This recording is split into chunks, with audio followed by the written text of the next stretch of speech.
Assalamualaikum warahmatullahi wabarakatuh. Jumpa lagi bersama saya Hadi di channel Ngulik Sejarah. Dan pada video kali ini saya akan kembali lagi membacakan suatu kisah misteri. Kali ini berjudul tentang sebuah kisah penjilan darah haid memasuki part yang keempat ya teman-teman. Jadi untuk kalian yang belum menonton part sebelumnya, saya sarankan untuk kalian menontonnya terlebih dahulu agar kalian mengerti keseluruhan alur ceritanya. Yuk, daripada kita lama-lama, daripada kita penasaran bagaimana kisahnya, mari kita langsung saja menuju ke ceritanya. Perhatikan baik-baik karena ceritanya akan segera saya mulai.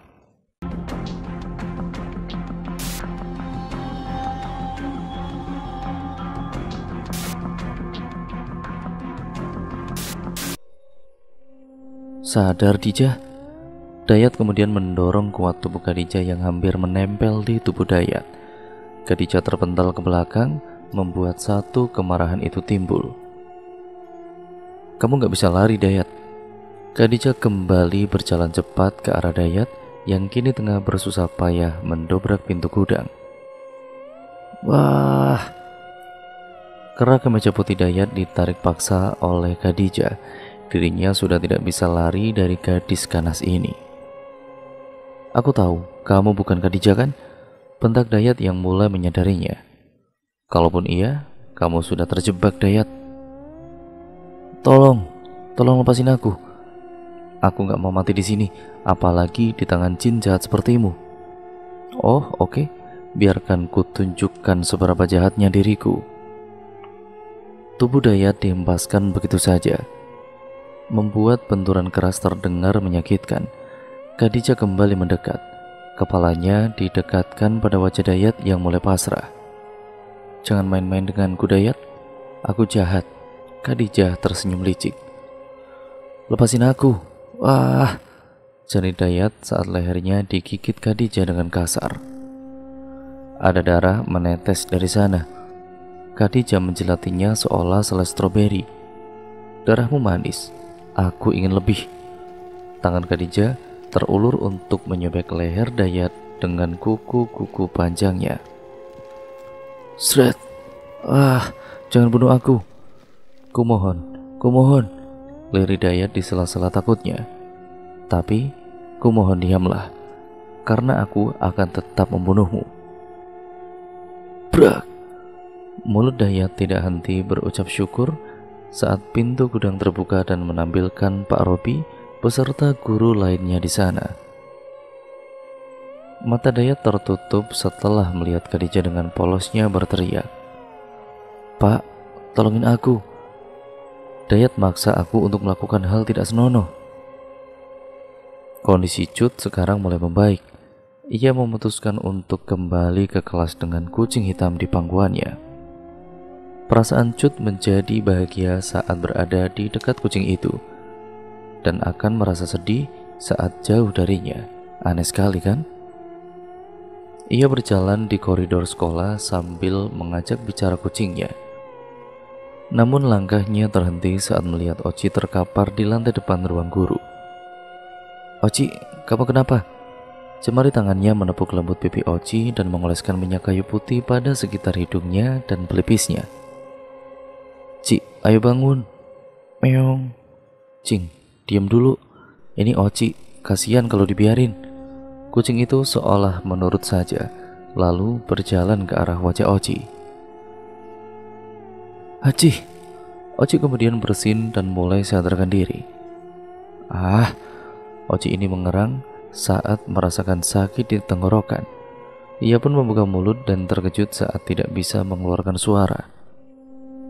Tangannya memperagakan sebuah gerakan sederhana, seolah ingin memberitahu bahwa dirinya tidak bisa berbicara. Cut yang melihat ekspresinya mulai mengerti apa yang ingin Oci beritahu. "Kok bisa?" tanya Cut dengan spontan. Oci terlihat sangat ketakutan. Tubuhnya mulai bergetar. Cut yang merasa khawatir pun membawanya ke UKS dan memanggil petugas UKS untuk memeriksa keadaan Oci. Pita suaranya sedikit rusak, ada robekan pada urat-urat tertentu. Tapi tenang saja, suaranya akan kembali setelah 3 hari. Cut menghela nafas dengan lega. saat mendengar penuturan dokter Rizka setelah memeriksa Oci. Namun, Oci masih terlihat sangat ketakutan. Cut mendekatinya dan bertanya, "Apa yang sebenarnya telah terjadi, Oci?" Cut menyodorkan selai kertas dan satu buah pulpen untuk menuliskan jawaban Oci. Khadijah dalam bahaya, sepertinya ada sosok jin yang merasukinya dan berniat melukai semua orang. Oci dan juga Cut beranjak mencari Khadijah di sepanjang koridor. Mereka khawatir jika hal buruk terjadi padanya juga siswa lain. Setiap kelas sudah dijelajahi, tapi hasilnya nihil. Isi kelas sudah mulai kosong karena jam istirahat telah dimulai.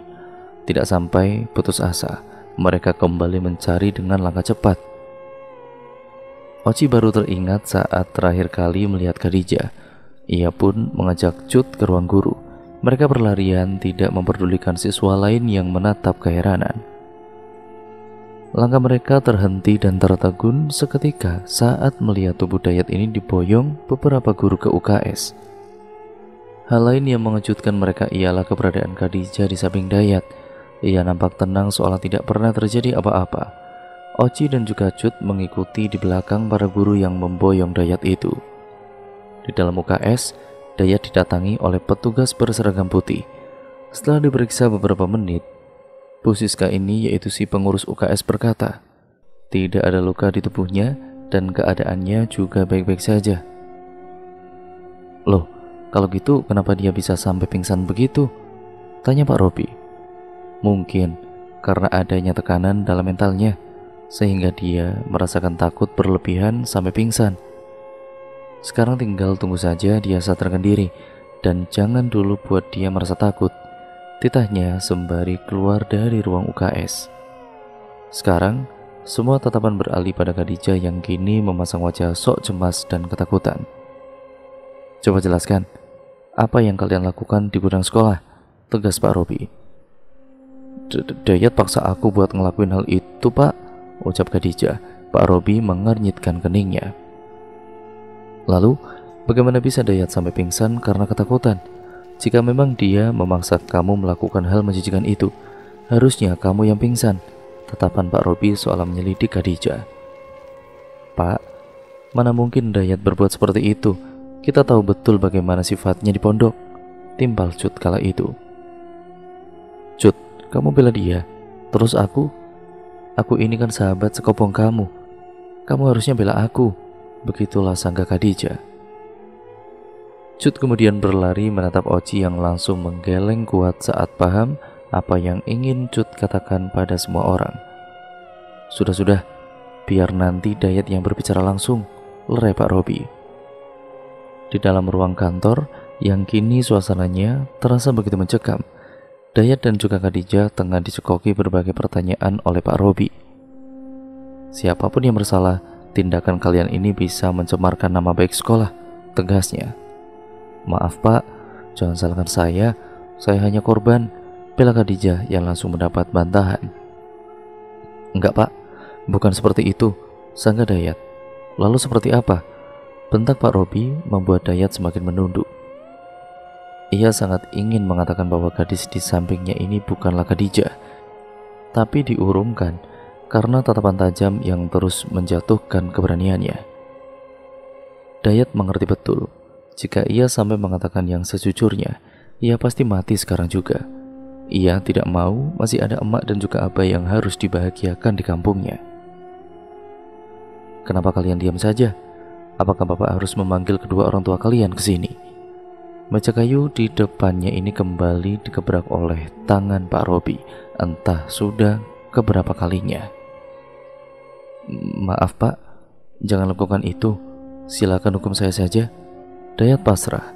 Ia hanya memikirkan perasaan emak dan juga abahnya. "Baik, atas tindakan kamu itu, kamu dihukum untuk membersihkan gudang dan seluruh toilet sekolah selama 3 hari. Kenapa harus gudang, Pak?"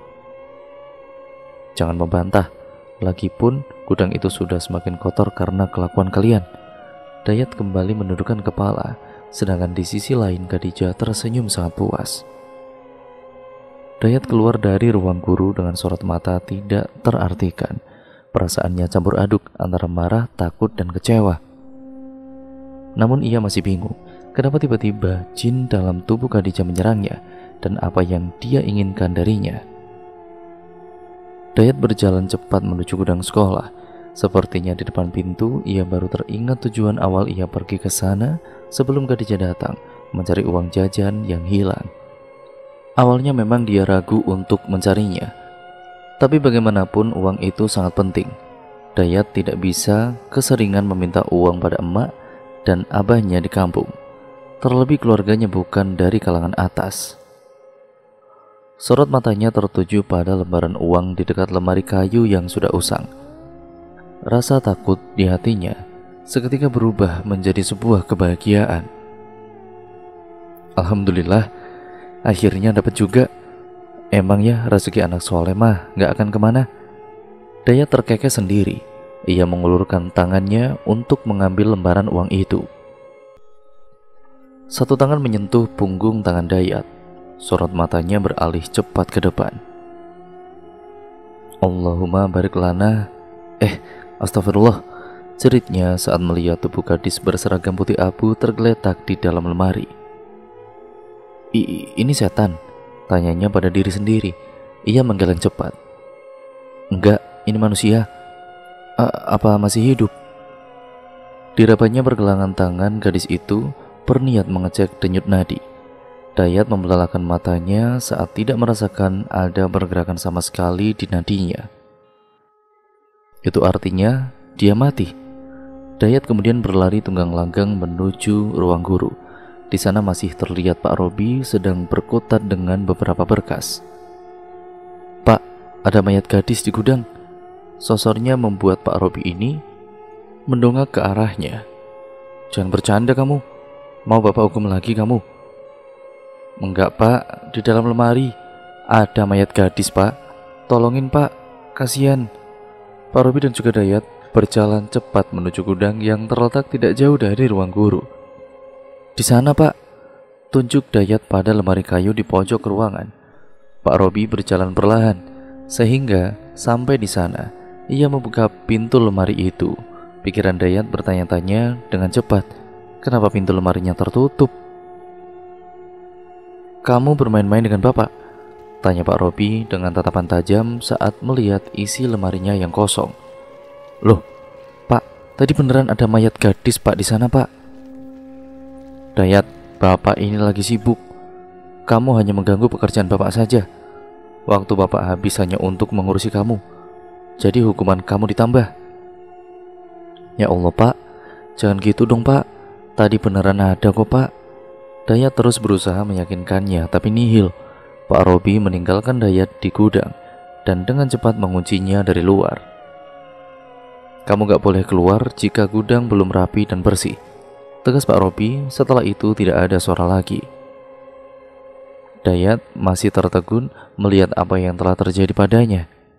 Pikirannya berkecamuk pada keanehan hari ini.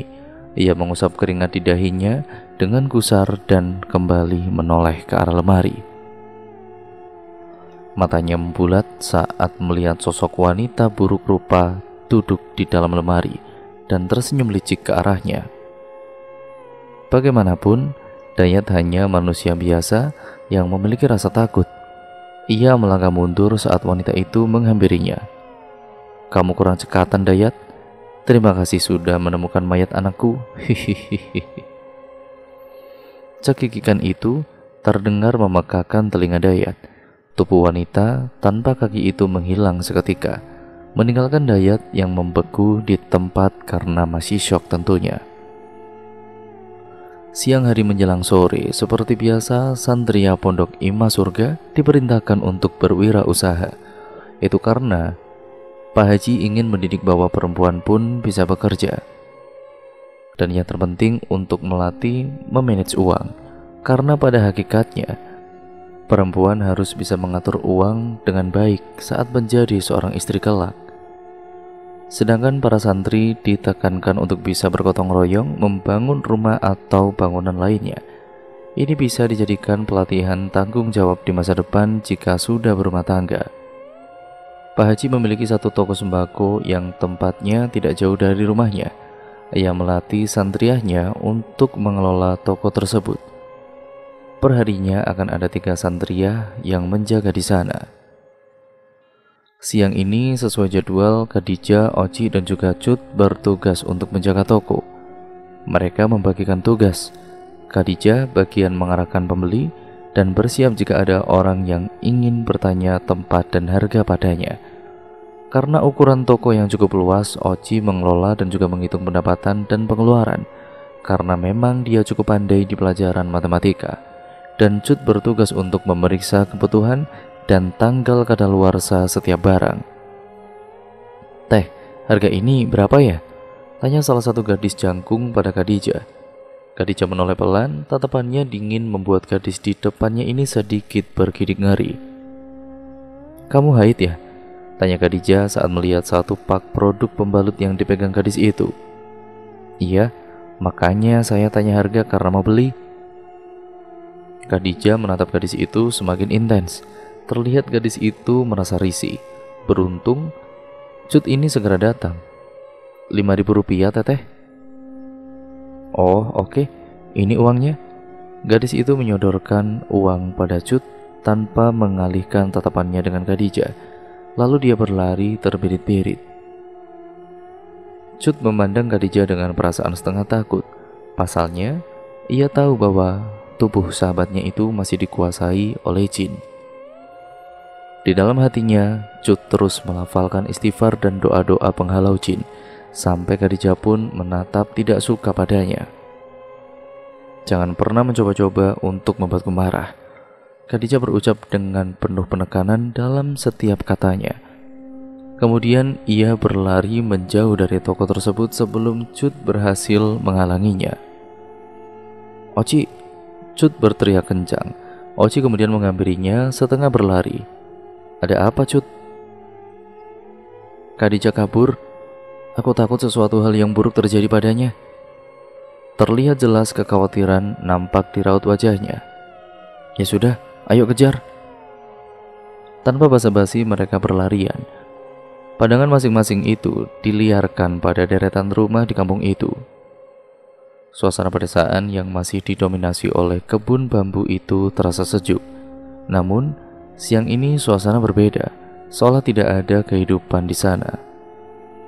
Mungkin karena ini hari-hari produktif, para ibu akan pergi ke sawah dan para bapak mencari uang di luar desa. "Tolong!"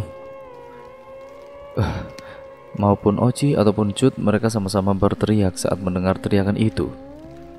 "Cut, di sana!" tunjuk Oci pada salah satu kebun bambu. Mereka sontak berlari ke arah yang ditunjuk dan begitu sampai di sana, mereka terkejut bukan main. "Astagfirullahaladzim, Dijah!"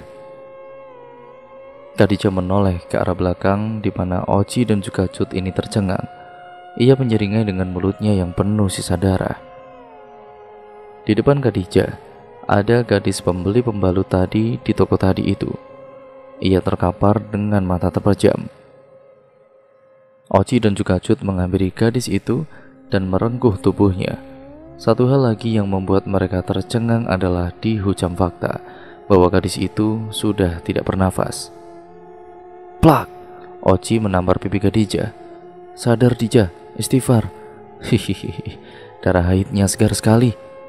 Khadijah cekikikan sendiri tanpa memperdulikan tamparan dari sahabatnya.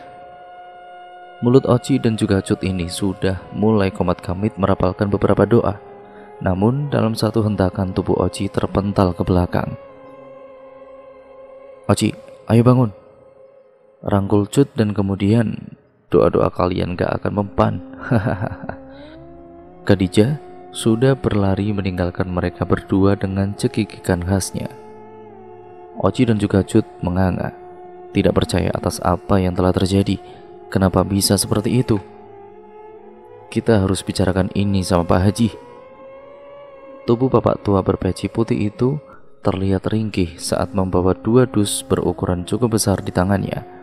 Terlihat lumayan berat, tapi ia tetap berjalan perlahan. Dak! Nampaknya bapak tua itu menabrak seseorang. "Dijah, tolong bantu bawa ini satu ke toko ya," titahnya. "Baik Pak Haji," balasnya dengan ramah. Pak Haji menyimpan dahulu 2 dus itu karena merasa berat, lalu membawanya lagi. Begitupun dengan Khadijah. Namun saat Khadijah membungkuk untuk mengambil dus, kerudungnya ini tersingkap sehingga Pak Haji bisa melihat liontin merah menggantung di leher Khadijah. Pak Haji merasa memiliki firasat buruk terhadap liontin itu. Dia juga merasa pernah melihatnya, tapi di mana? "Kalung liontin kamu itu dapat dari mana, Dijah?" Jantung Khadijah merasa berhenti sejenak. Pertanyaan itu adalah kesalahan fatal baginya. Ini kalung pemberian bunda, tapi baru dipakai," kilahnya. "Oh ya sudah Nduk, yuk cepetan." Pak Haji berjalan di depan, sedangkan Khadijah membuntutinya. "Dasar tua bangka, terniat sekali untuk menghancurkanku," batin Khadijah dengan senyuman menjijikan. Selepas mengantar gadis yang meninggal karena ulah jin dalam tubuh Khadijah itu, Oci dan juga Cut kembali ke toko Pak Haji. Sesamanya di sana, ada Pak Haji juga Khadijah, tengah menata barang-barang di dalam dus kerak untuk dijual. Oci dan juga Cut beradu pandang seolah isi pikiran mereka ini sama. Khadijah kok terlihat ramah seperti biasanya saat ngobrol dengan Pak Haji, bahkan sesekali tertawa bersama saat Pak Haji ini mengeluarkan gurauan receh. Apakah Pak Haji sudah berhasil mengeluarkan jin dalam tubuh Khadijah? Oci, Cut, kesini, bantuin beresin barang-barang," Pak Haji menyapa dengan ramah. Oci dan juga Cut ini melangkah bersamaan secara perlahan. "Oci sama Cut habis dari mana? Kok tokonya ditinggal? Aku kan sudah izin sama kalian buat jagain. Aku mau membawa buku dulu ke Kobong," ujarnya begitu manis. Mereka ini semakin dibuat bingung oleh sikap Khadijah yang tiba-tiba berubah. "Dijah, habis dari Kobong ya?" tanya Oci penasaran. "Iya, emangnya kenapa?" Enggak apa-apa kok." Oci memilih untuk tidak lagi melanjutkan pembicaraan padahal ada banyak pertanyaan di dalam pikirannya yang menimbulkan rasa pusing. Ia berbaur dengan Pak Haji dan juga Khadijah untuk membantu menata barang. "Weh, Cut, kamu kenapa?" sontak Oci merasa khawatir saat Cut kembali muntah-muntah cairan itu. Aku, Oci, kepalaku pusing sekali," ringis Cut pada kala itu. Tangannya memijat kuat pelipisnya sendiri. Cut terduduk lemas. Bibirnya ini pucat dan juga kering. Bawah matanya pun terlihat menghitam. "Cut, pergi ke Kobong saja, istirahatlah, jangan banyak pikiran," saran Pak Haji. Iya Pak Haji." Brak! Cut! Lagi-lagi tubuh mungil itu runtuh dengan sendirinya. Badannya menggigil hebat. Oci, Pak Haji dan juga Khadijah dengan cepat memboyong tubuhnya ke atas kursi di dalam toko. Asap mengepul di atas api unggun kecil, membuat seisi ruangan terasa pengap. Ditambah banyak sekali orang duduk di sana. Aneka buah-buahan dan juga bunga melati menghampar di atas wadah kecil. Juga air dalam botol bambu mengeluarkan aroma kemenyan. Pencahayaan di ruang itu hanya berasal dari pantulan bulan purnama yang sangat terang, sehingga sangat sulit untuk melihat wajah-wajah mereka. Di ruangan gelap yang berbeda, Cut tengah asik mandi kembang di dalam kolam dari rajutan bambu berukuran kecil. Air hangat itu mampu menjilat lapisan terluar kulit tubuh gadis mungil itu. Seorang wanita tua menghampirinya dengan membawa sekantung kembang melati. "Ini, keramaslah menggunakan kembang ini." Cut kemudian mengambilnya dengan senyuman hangat. "Terima kasih." Ia menyirami rambutnya dengan kembang itu dan membilasnya secara perlahan. Kini tubuhnya tercium sangat wangi. Beberapa saat kemudian, satu wanita kembali datang. Kini bisa diperkirakan masih berumur 30 tahunan. "Kenakanlah gaun pengantin ini. Pengantin pria telah menunggumu." Mata Cut berbinar saat melihat kebaya berwarna merah dengan perukat keemasan. Ia segera beranjak dan mengeringkan tubuhnya. Selepas mengenakan gaun pengantin, Cut diarahkan ke meja rias yang terbuat dari kayu jati yang mulai rapuh. Di depannya tersimpan cermin berukuran cukup besar, menampakkan dirinya sedang dirias oleh wanita pembawa gaun tadi. Rambutnya disanggul, membuat wajah Cut ini terlihat lebih cantik dan anggun. "Kamu cantik, Nak," ucap wanita perias di belakangnya. Senyuman Cut kembali mengembang. Ini akan menjadi hari yang paling bahagia di dalam hidupnya. "Sudah selesai, mari saya antar." Tangannya terulur, mengajak Cut ke ruang pengap yang penuh dengan banyak orang. Tatapan mereka seketika berubah senang saat melihat kedatangan Cut. Cut tersenyum ramah pada semua orang. Lalu dia duduk di samping pengantin pria yang kini tengah menatapnya takjub. "Kamu benar-benar cantik, sayang," begitulah ungkapnya. Cut tersipu malu. "Mari kita mulai prosesi ijab kabulnya," ucap seorang pria tua di depan mereka. Mulutnya berkomat kamit, entah mengucapkan apa. Semua orang terdiam. Pria tua berjanggut panjang itu menaburkan air beraroma kemenyan ke dalam api unggun kecil di depannya. Api pun padam, menyisakan asap yang semakin menambah pengap. "Makanlah daging ini bersamaan." Ia menyodorkan satu kepala banteng yang sudah dibakar. Cut dan juga pengantin pria itu mencubit sedikit dagingnya, lalu melahapnya bersamaan. "Minumlah air ini." Mereka langsung meminum air dalam potongan bambu itu secara bergantian. Baiklah, prosesi pernikahan sudah selesai. Angin berhembus kencang seketika. Bulu kuduk Cut tetibanya ini berdiri dengan sendirinya. Namun ia tidak akan memperdulikan hal itu dan langsung mencium punggung tangan pria yang telah berhasil menikah dengannya. Selepas membagikan buah-buahan pada para tamu undangan, seorang wanita berambut panjang menghampiri mereka berdua. "Selamat ya, anakku. Cepatlah memiliki keturunan agar ibu bisa bertambah usia." Pemuda di samping Cut itu hanya tersenyum lalu kemudian mengajak Cut pergi ke sebuah kamar kecil yang terletak tidak jauh dari tempat ijab kabul. "Kamu sudah menjadi milikku. Hidupmu akan abadi setelah ini, sayangku." Pemuda itu mengecup kening Cut dengan sangat lembut. Ternyata, jika dilihat dari dekat, pemuda itu sangat tampan. Mata elangnya menatap Cut penuh kasih sayang. Kulitnya bersih dan juga lembut. "Terima kasih," ucap Cut lembut dengan senyuman kembali mengembang. "Mari jadikan malam ini tidak terlupakan bersamaku." Pemuda itu mengikis jarak dengan Cut. Sorot matanya menggelap karena syahwat. Cut terpejam saat satu tangan mengusap lembut punggungnya. Napas mereka beradu, memburu dan terdengar semakin menggairahkan. Pasangan pengantin baru itu telah berhasil membuat malam ini membahagiakan dan tidak terlupakan. Cut terbangun di hari yang masih terlalu pagi. Sebelah tangan yang dirasa berbulu lebat itu berhasil menghancurkan kenyamanannya. Ia menepis tangan itu berkali-kali dengan mata yang masih terpejam. Kulitnya seolah digelitik membuatnya geli. Karena tangan itu tidak mau menjauh darinya, Cut terpaksa membuka mata.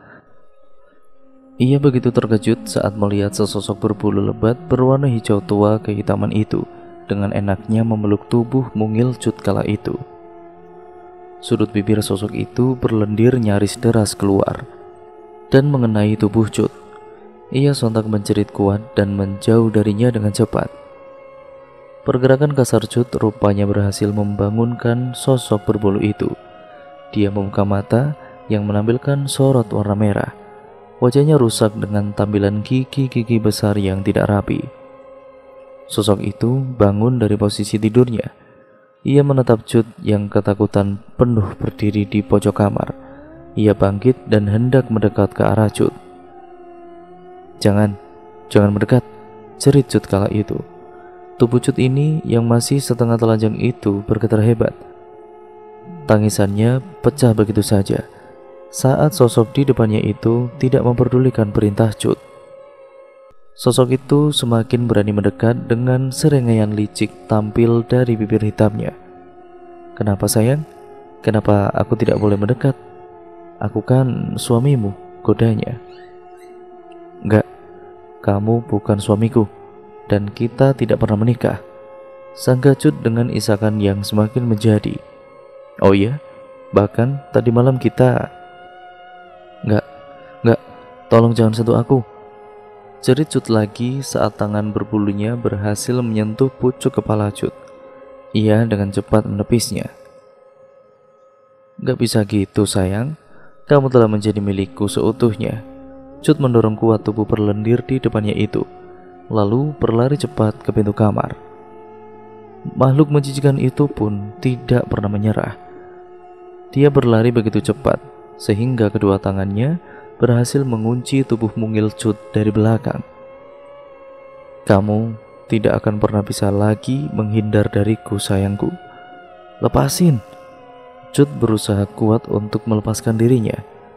Cut dapat merasakan puncak kepalanya ini basah karena lendir yang keluar dari mulut sosok itu.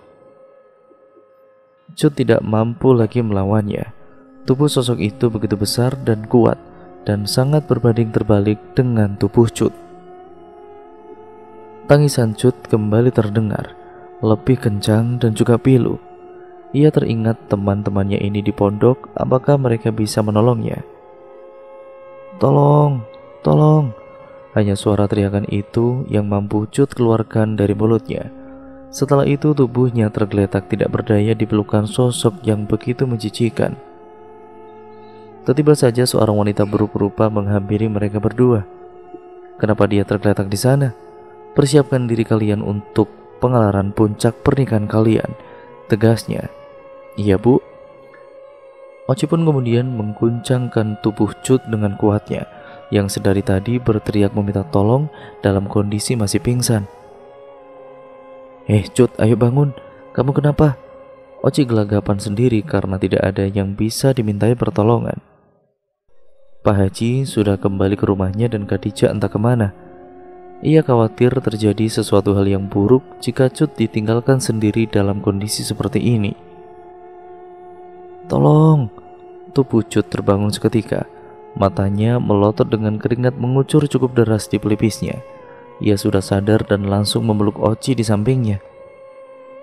"Oci, syukurlah kamu ada," lirihnya dalam dekapan Oci. "Alhamdulillah, kamu sudah sadar Cut. Kamu gak apa-apa?" rangkul Oci. Aku mimpi buruk Ci, aku takut." Cut kembali memeluk erat tubuh Oci. "Sudahlah, kau tenangin diri dulu ya. Sekarang kan ada aku." Oci menangkup wajah Cut yang gemetar, lalu memberikan senyuman untuk menenangkan. Iya Ci." "Ya sudah, aku buatkan teh hangat dulu ya, biar kamu lebih ngerasa tenang." Oci berlalu menuju dapur di belakang toko. Cut melihat tubuhnya di pantulan cermin. Apakah tadi hanya sebuah mimpi? Kenapa terasa sangat nyata? Khadijah tengah sibuk memasak untuk makan malam para santria, karena memang sudah menjadi jadwalnya. Ia terlihat lihai saat memotong beberapa sayuran seperti kembang kol, wortel, dan sawi. Dan juga dia sangat cepat saat mengulek bumbu dapur. Tangannya memang sudah sangat mahir dalam memasak sayur, tapi tidak saat menggoreng ikan. Sembari menunggu air mendidih, ia membereskan dapur yang kotor dan terlihat acak-acakan. Kemudian mencuci piring dan juga perkakas dapur yang sudah digunakannya. Ting! Tetibanya sebuah cahaya mampu menyilaukan mata Khadijah. Itu keluar dari balik kerudungnya, yang tentunya dikenakan oleh Khadijah.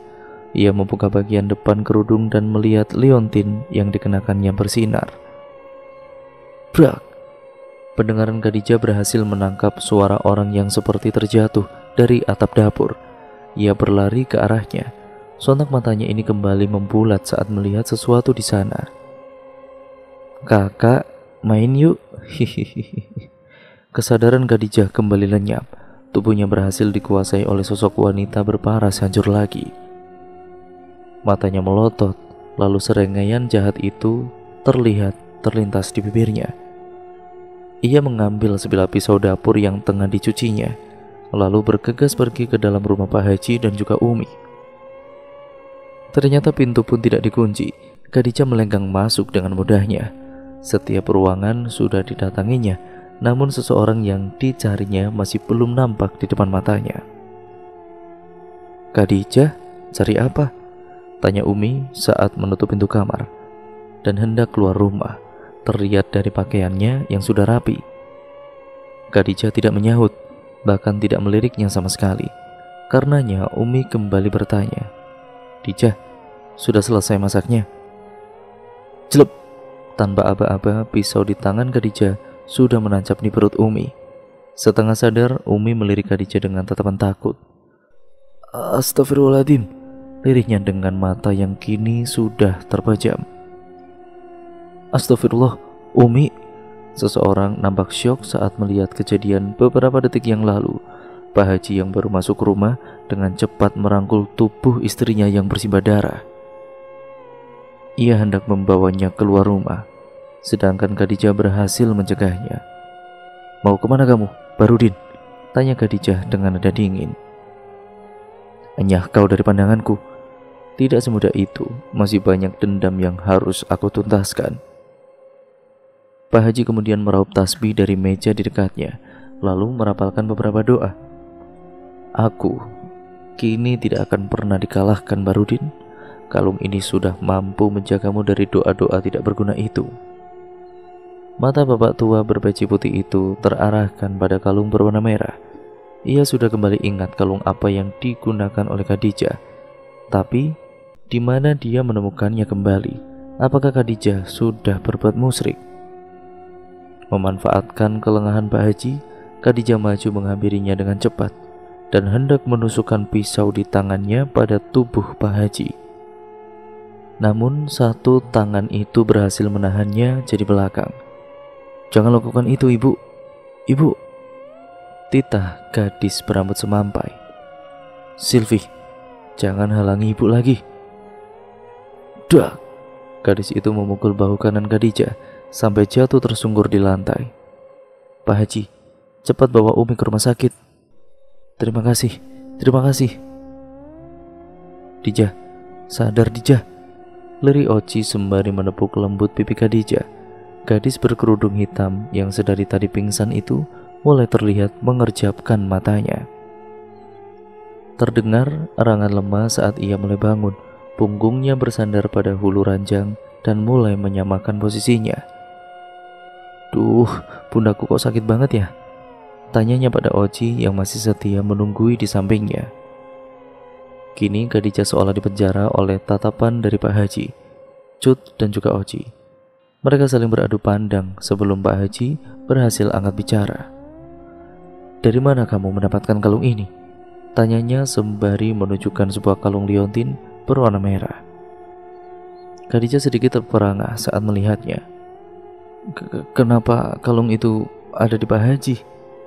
"Jangan malah balik bertanya, jawab dulu," serga Pak Haji dengan nada suara yang benar-benar terdengar meninggi. Itu dikasih sama Burada," jawabnya ragu. "Astagfirullahaladzim, kenapa malah diterima, ha?" Terlihat jelas amarah Pak Haji ditunjukkan oleh raut wajahnya. Khadijah menunduk dengan sedikit terisak. "Aku capek Pak Haji, sosok itu selalu datang menghantuiku dan aku tidak tahu harus bagaimana. Sedangkan aku juga tidak tahu harus bilang ke siapa. Aku takut membebankan kalian lagi." Isakannya semakin terdengar jelas. Sebagai sahabat, Oci dan juga Cut ini merasa terpukul atas pengakuannya. "Dijah, kita ada kok untuk kamu. Harusnya kamu bicarakan ini sama kita," ujar Oci. "Iya Dijah, Cut sama Oci mau bantuin kamu kok," timbal Cut mengiyakan. Khadijah sedikit mendongak, pipinya penuh dengan linangan air mata. "Aku takut kalian terkena masalah lagi.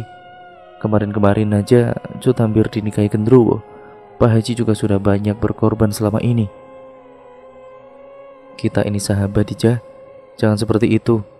Jikapun aku sama Cut ikut terkena masalah, ya itu sudah jadi ketetapan Allah. Khadijah, apa yang kamu lakukan sudah termasuk perbuatan musyrik. Lebih percaya pada kalung liontin daripada Allah, tegas Pak Haji. Khadijah kembali beristighfar dan menunduk, dan juga tangisannya ini kembali pecah. Hatinya begitu teriris saat teringat akan dosanya kali ini. Maafkan aku Pak Haji. Istighfar Khadijah, mintalah ampun pada Allah. Jangan sampai melakukan hal ini lagi. Pak Haji berlalu keluar, tersirat aura kekecewaan di wajahnya. Khadijah merasa sangat malu sekali. Wajahnya ditutupi oleh telapak tangannya. Oci dan juga Cut merasa iba. Mereka memeluk tubuh Khadijah secara bersamaan. Gak apa-apa Khadijah, selagi kamu mau bertobat dan juga bertekad untuk tidak melakukan hal itu lagi, Allah pasti mengampuni kamu, ucap Oci dengan hangat. Jangan pernah merasa sendiri. Cut sama Oci kan selalu ada buat Khadijah. Kalau ada masalah, bicara saja sama kita, ya kan Ci? Ujar Cut yang langsung mendapat anggukan dari Oci. Terima kasih, dan maaf pernah meragukan keberadaan kalian. Iya, sama-sama Dijah. Udah jangan melo-melo gini mulu. Hati Cut itu kan lembut, gak kuat kalau lihat Dijah nangis.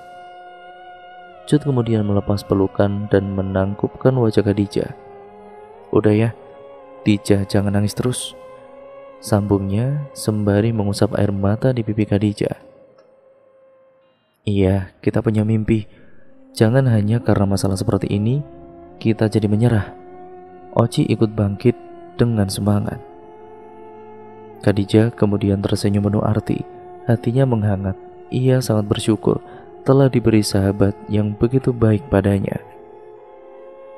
Terima kasih ya, aku sayang banget sama kalian. Khadijah memeluk kembali dua tubuh sahabatnya itu secara tiba-tiba, membuat Oci dan juga Cut terlonjak. Apaan sih Dijah? Kali tahu, main peluk-peluk aja.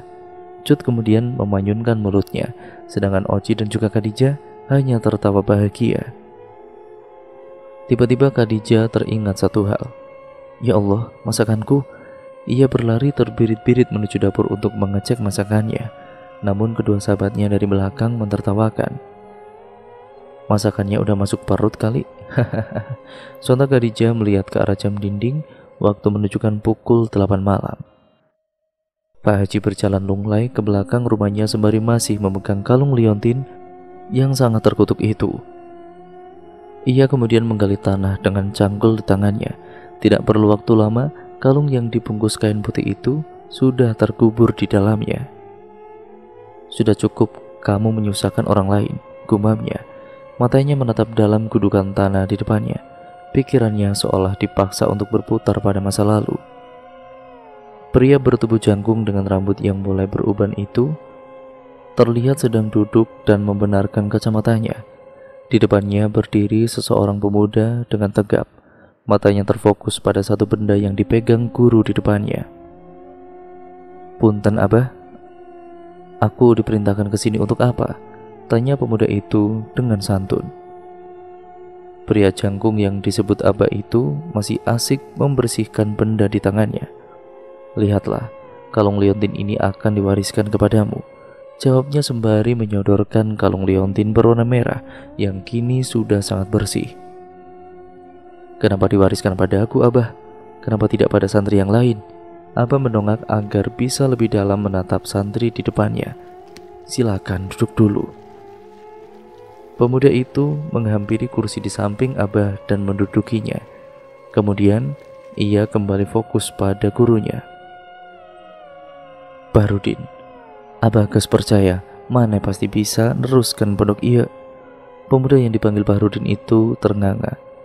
Maksud Abah bagaimana? Senyuman lembut terbit di bibir Abah. Abah akan membangun pondok pesantren di daerah yang lumayan jauh dari sini. Kamu juga tahu kan, Abah hanya mempunyai satu anak perempuan dan dia sudah meninggal.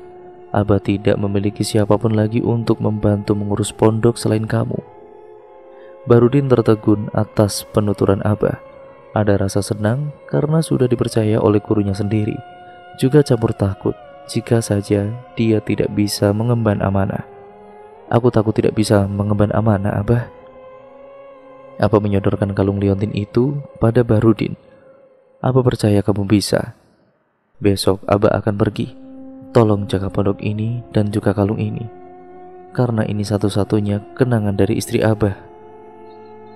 Istri Abah sudah meninggal beberapa pekan yang lalu karena sebuah insiden yang tidak akan pernah dilupakan oleh siapapun yang melihatnya. Bahrudin menerima kalung itu. Ya sudah kalau begitu, Bah. Akhirnya Bahrudin menjadi pimpinan pondok di usia 25 tahun. Ia adalah seorang pemimpin yang sangat bijaksana, juga mampu menjaga kalung liontin dengan menguburnya agar tidak ada yang dapat menemukannya. Pak Haji, Umi sudah sadar lagi tuh, teriak salah satu santria yang menjaga istrinya. Alhamdulillah, ia segera beranjak dan juga meninggalkan kenangan di masa lalu. Dan cerita pun akhirnya berlanjut ke part yang selanjutnya ya teman-teman. Jadi kalian pasti penasaran kan bagaimana kelanjutan ceritanya? Makanya saksikan terus di channel ini dan di video selanjutnya. Sekian dan terima kasih. Jangan lupa like, comment, dan share. Subscribe untuk kalian yang belum. Nyalakan tombol lonceng notifikasinya agar kalian tidak ketinggalan video terbaru selanjutnya dari channel ini. Sekian dan terima kasih. Wassalamualaikum warahmatullahi wabarakatuh.